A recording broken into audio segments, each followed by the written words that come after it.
Oral answer, and the first question stands in the name of Amy Adams. Thank you, Mr. Speaker. My question is to the Minister of Finance and asks, how many claims does the Earthquake Commission expect to receive as a result of the earthquakes in Canterbury since the 4th of September 2010? The Honourable Bill English.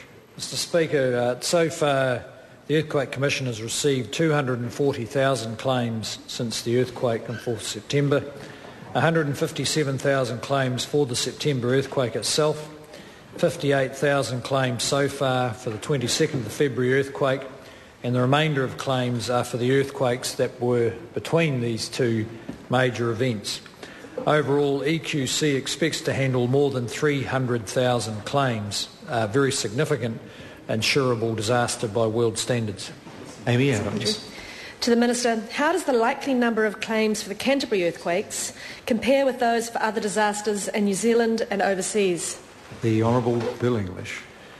Well, Mr. Speaker, the 300,000 claims that are expected from the Canterbury earthquakes far exceed what EQC have dealt with before.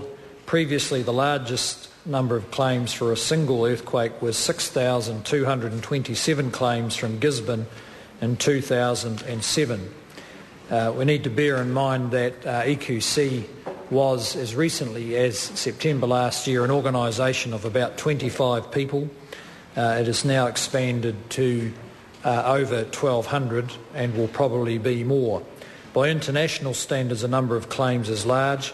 For instance, after Hurricane Katrina in the US, one large insurer, State Farm, handled 400,000 claims. It's worth noting they had 68,000 employees to handle this large spike in claims, whereas EQC has about 1,300. Amy Adams. To the Minister, what steps has the Earthquake Commission taken to assess damaged properties in a timely manner after the February 22nd earthquake? The Honourable Bill English. Well, Mr. Speaker, EQC understands the need to give people information so they can make the decisions about their accommodation. They've already completed about 1,000 emergency repairs on Christchurch homes and have another 1,200 underway. This is to make homes livable. Last week it announced a new rapid assessment process for all Christchurch houses. About 25,000 houses have been assessed under this process, which is designed to prioritise those which need urgent repairs. The assessment will rank homes into categories of damage and give homeowners a time frame for when they will receive their full EQC assessment. Priorities requiring urgent repairs to make houses weathertight and secure. The rapid assessment started last Friday in the most affected suburbs, including Bexley, Bromley and Aranui. EQC expects to have completed a rapid assessment for every house in metropolitan Christchurch, including Littleton, within 8 weeks. Amy Adams. To the Minister, how has the Earthquake Commission performed in paying contractors repairing earthquake damage in the Christchurch area?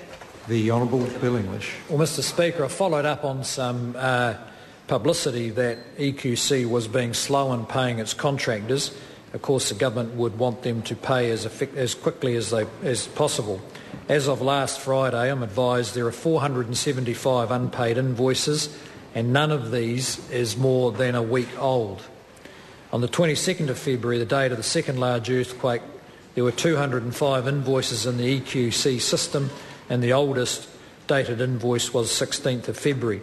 We will keep monitoring this situation, but I think there has been some confusion where contractors are operating in Christchurch that are not, in fact, contractors for the EQC. And I've come across some of those examples myself where excessive charges have been made or bills haven't been paid, but they're actually private arrangements and not to do with the EQC. Question number 2, the Honourable Leader of the Opposition.